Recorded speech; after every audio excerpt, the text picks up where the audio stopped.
You can see all my icons here. I have my emulator, my Roblox, my virtual Game Boy, those backgrounds.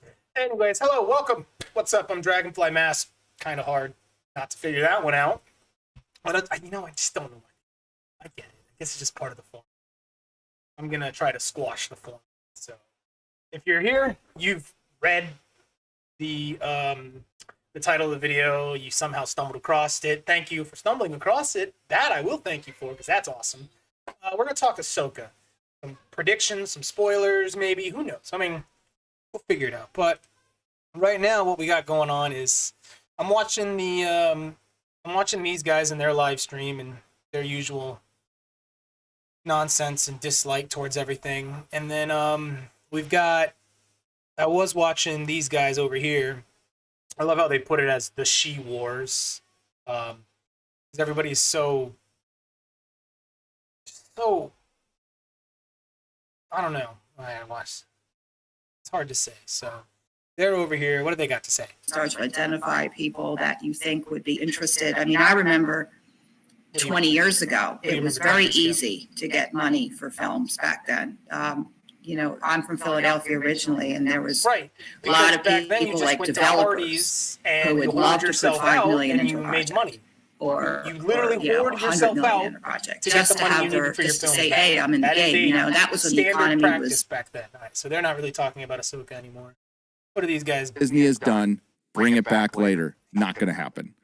Marvel, yeah, you can reset and recast in the future, and I think it'd be fine. I still think all things need to rest for minimum 5 years. Minimum. You can't make anything happen with any of these if you want to. Ridiculous. All right, so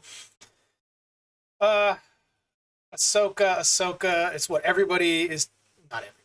It's what is a general big thing going on right now in the internet. Ahsoka 3, that'd be cool. Ahsoka Plus.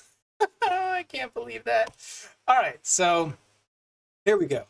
Wow, this guy's already got his review. So we could watch his review and rebuttal his review, but we'll be watching them tonight at 9. I will be going live, doing a live stream while we watch those episodes. Trying to figure out what I want to do right now and how I want to kind of break this down to tell you guys my predictions and so forth. All right, so something I do want to address, Jason Sindula. We'll start with Jason Sindula since that one is the easiest. We know that he was given the name Jason as homage to the old Solo twins, Jason and Jan Solo. They ended up using Ben for their kid's name in the prequel trilogy. So Jason Dulu. And if you remember at the end of Rebels, they kind of gave him like some little pointy ears, and he had green skin. Oh, not green skin, he had green hair, which I thought was pretty cool. And then apparently they kind of rolled back on that because they got a lot of backlash of this kind of near human, semi-featured kid, which I think is kind of cool. It's cool. He's got these little Twilight traits. I think that was pretty neat. The whole green hair, maybe it was dyed. Maybe he dyed his hair green. When we see him, he was like a 6 or 8-year-old kid. We don't know that green was his natural hair. Sabine dyes her hair. Wild hair colors are a thing in Star Wars. You see them all the time in the backgrounds. Typically, it is a racial thing or a species thing as to why their hair is some wild or vibrant color. But to think that people don't dye their hair outside of Sabine is kind of silly. People are going to dye their hair. And this is where it gets a little weird, because it's like, I don't want Star Wars to directly have direct ties to our reality and our existence, but it is safe to assume that people would dye their hair. People would dye their hair, regardless. That's not them trying to have an agenda. Because it's so weird to having, if your hair is blue, there are people that will assume that your hair is blue because it is part of a state, not simply because, hey man, I like blue hair. I can tell you everything about this mask. There's a reason for the color palette. Why is the Why is the mask blue? Well, the blue mask is to represent the sky. The wings, the green eyes, the black is the body, the yellow is the designs that are on the dragonfly's body. But the mask has to be blue, so the dragonfly stands out and looks like he's flying in the sky. It's not blue because I support some agenda that is blue. So him having green hair could have just been him dying. It might not have been natural. Maybe we'll talk about that. Maybe he will have green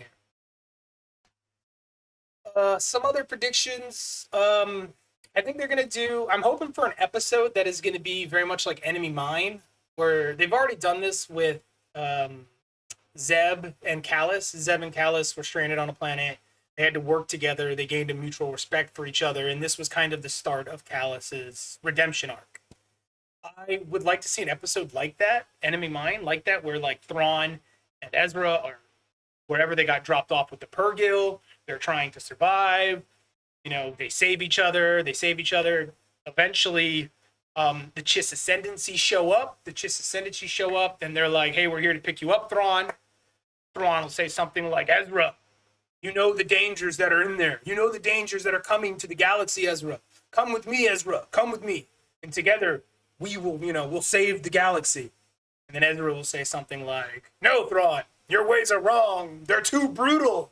After all this time we spent together on a planet, you didn't learn anything?" And then, Thrawn will be like, "You're weak. Weakness will get us killed." And then, some Chiss will be like, "Should we kill him, Thrawn?" And then Thrawn will be like, "No. Living on this planet is death enough. Let us fly forth back to the Chiss Ascendancy so we can, continue our plans and preparations for the Gish invasion." Because I think Thrawn, he doesn't care about the Empire. He doesn't care about ruling the galaxy. He cares about the Chiss Ascendancy and the continuing existence of his people in the Grisk. The Grisk have been after him. Now, mind you, these are the first 3 remake novels. These are the first relaunches. There's 3 prequel novels as well. Greater Good, Ascendancy, and I can't remember the third one. But those novels deal with him in his time in the Chiss Ascendancy and more Grisk. The Grisk keep showing up. Star Wars The Acolyte trailer showed this really... and the Grisk are described nearly identical to the same way that the Yuuzhan Vong. I think the Grisk and the Yuuzhan Vong are going to be the same race. The Grisk just maybe... Yuuzhan Vong maybe what one people call them. The Grisk maybe what another society call them, and so forth. But I think the Grisk and the Vong are the same thing. I think the Grisk and the Vong are going to appear in the Acolyte. There are some very Grisk Vong looking people.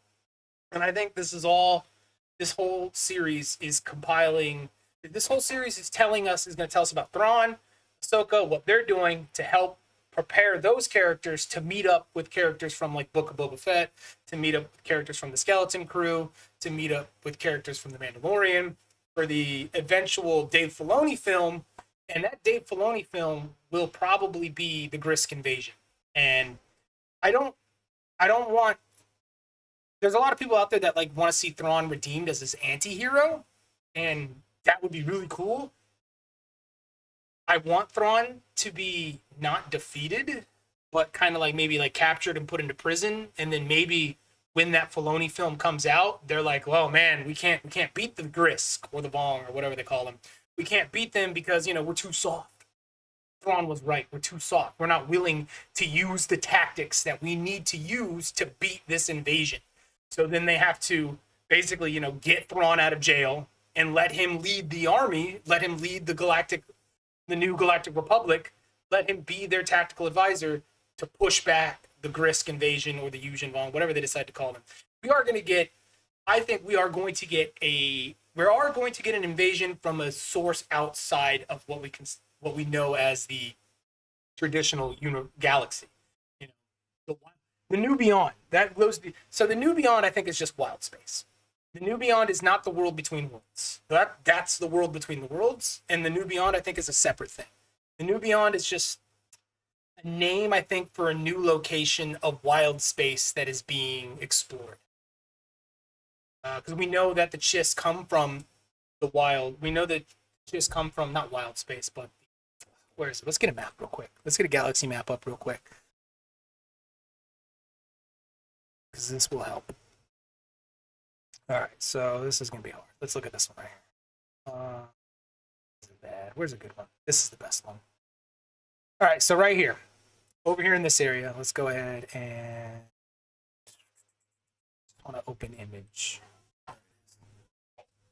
Can we zoom in? Can we zoom in? Oh, yes. Okay.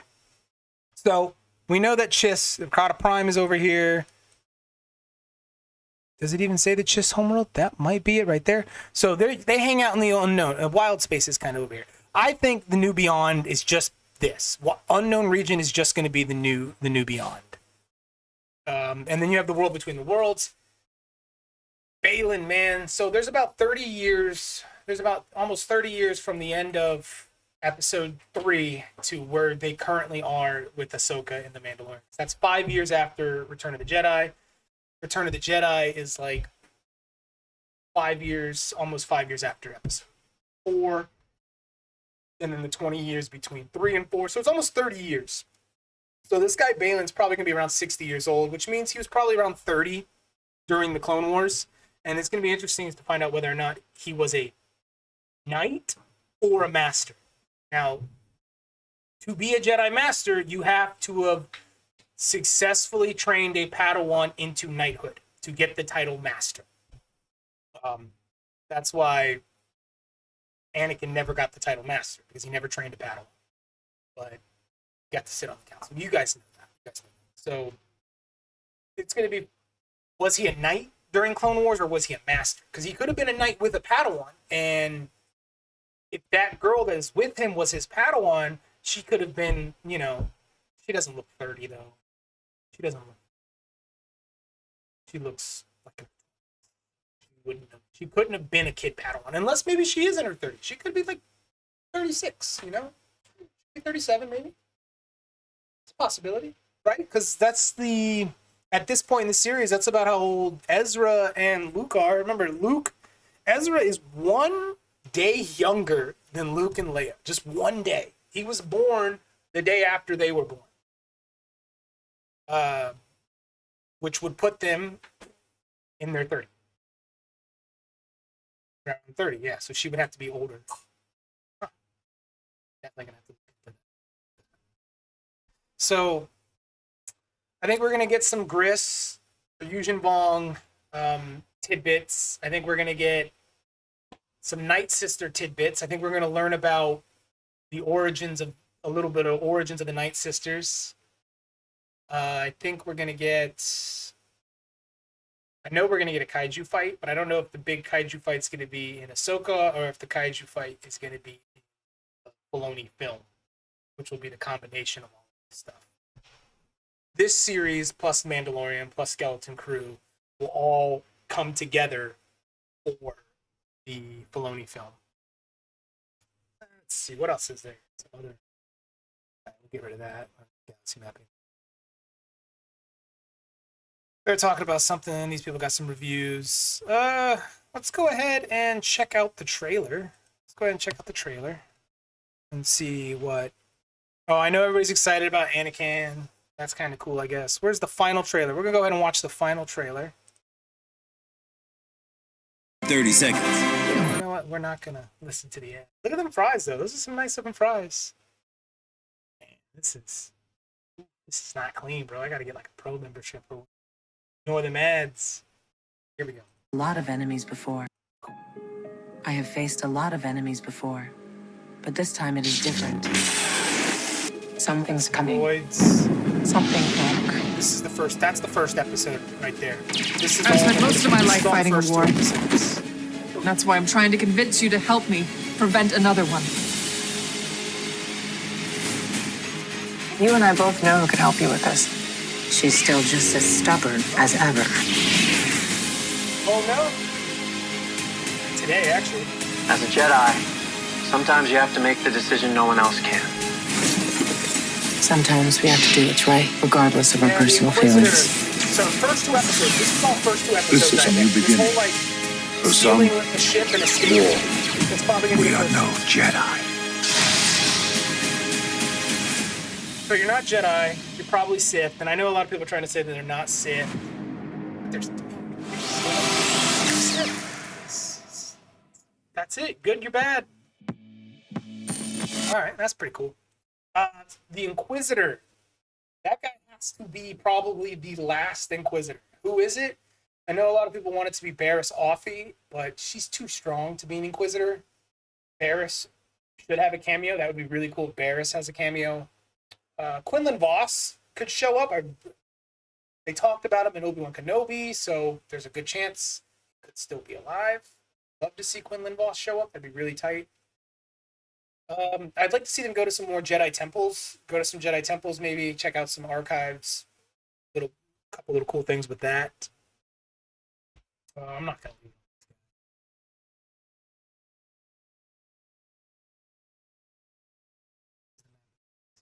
pretty good. About space, as we know. This is probably from the FFG tabletop. It's a really good one.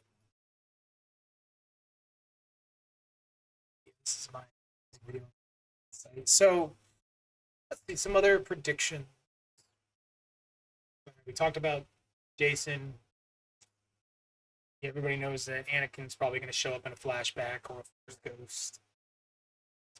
Potentially some cameos from some other Jedi outcasts might show up. The World Between Worlds, which I think is just the World Between Worlds is different. So, Ahsoka's death. I think at some point, it may not be in this series. It may be in the Filoni film. But in Rebels, when Ezra is in the World Between Worlds, he pulls Ahsoka out from being killed by Vader. And this isn't a rule, or it isn't like... But there is a trend in time travel, time displacement stories. One of my favorites was the Dragonlance's character Tasselhoff. Right before he dies, he uses the medallion. He's about to get stepped on by Chaos. Spoiler. Think about this. He uses the device, whoop, and skips out of time. And he goes on a bunch of adventures through time, until eventually someone convinces him and tells him, he's like, dude, listen, you got to go back.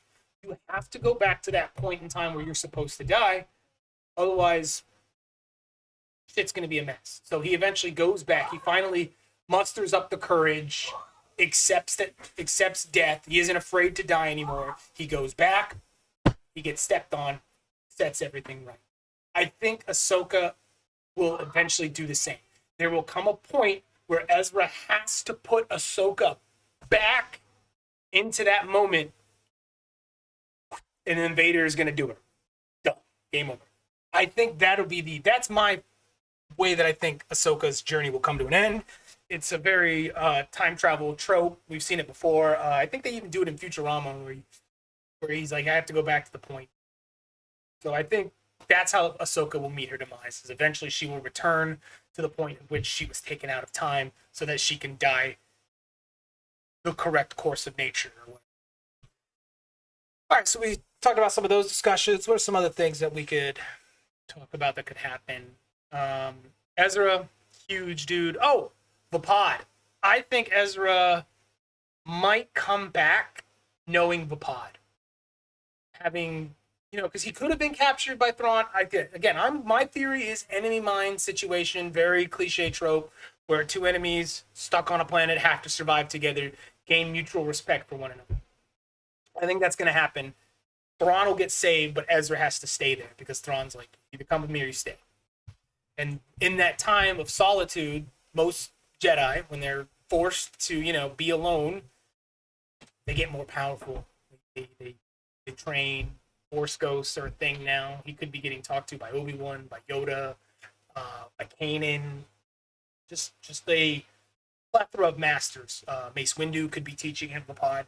I think Ezra needs some type of Zenkai boost, as the kids would say. He needs something that's gonna put him on par to the next escalation of events. I think Vapod would be it. I think Vapod would be really cool for Ezra to learn.